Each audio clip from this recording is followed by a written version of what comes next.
Bonjour à toutes et à tous. On commence par la première valeur d'actualité qui retient notre attention aujourd'hui avec Philips. Philips qui annonce des résultats décevants ainsi qu'un conflit aux États-Unis. Le groupe fait l'objet d'une procédure pénale au sujet de défibrillateurs vendus avant 2015. Le conflit avec le gouvernement américain aura un impact significatif sur ce secteur d'activité selon le PDG.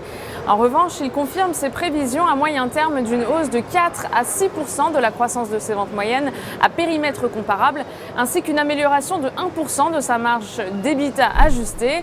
Les analystes de l'Obsa ont tout de même une opinion négative sur la valeur et visent des cibles à 26,20 € et 25 €. On poursuit avec SAP qui se montre optimiste malgré des résultats mitigés. Le groupe allemand a dévoilé des résultats contrastés au quatrième trimestre. Sur les 3 derniers mois de 2016, l'éditeur de logiciels a réalisé un résultat opérationnel en hausse de 4% à 2,37 milliards d'euros, légèrement inférieur au consensus de Bloomberg qui tablait sur 2,38 milliards d'euros. Le chiffre d'affaires du groupe a progressé de 6% à 6,73 milliards d'euros, un chiffre qui ressort au-dessus des attentes du marché. Pour 2020, en revanche, le groupe table désormais sur des revenus grimpant jusqu'à 28 à 29 milliards d'euros.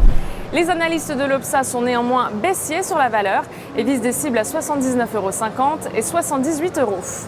En ce qui concerne la stratégie à adopter à présent, nous nous intéressons à Accor. Le titre est soutenu dans sa tendance positive par ses moyennes mobiles à 20 et 50 séances, positivement orientées depuis la cassure d'une ligne de tendance baissière.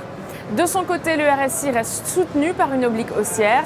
Une nouvelle phase de progression est ainsi attendue sur le titre en direction des prochaines cibles situées à 39,60 € et 41,20 €.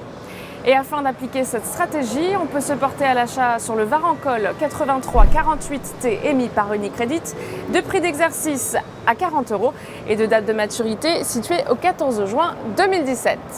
Aujourd'hui, coup de projecteur sur l'indice Eurostoxx 50. L'indice est sorti à la hausse d'une zone de consolidation qui s'est développée entre septembre et décembre 2016. Au-dessus des 3080 points, une poursuite de la phase de progression est attendue en direction des 3358 points et des 3515 points.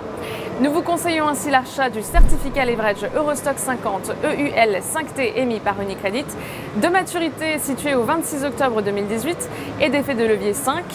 Une variation de 1% de l'Eurostoxx 50 se traduira ainsi par une variation haussière ou baissière de 5% du produit. En direct depuis la Bourse de New York, c'est Stéphanie Texier pour Trading Central. Je vous souhaite une excellente journée.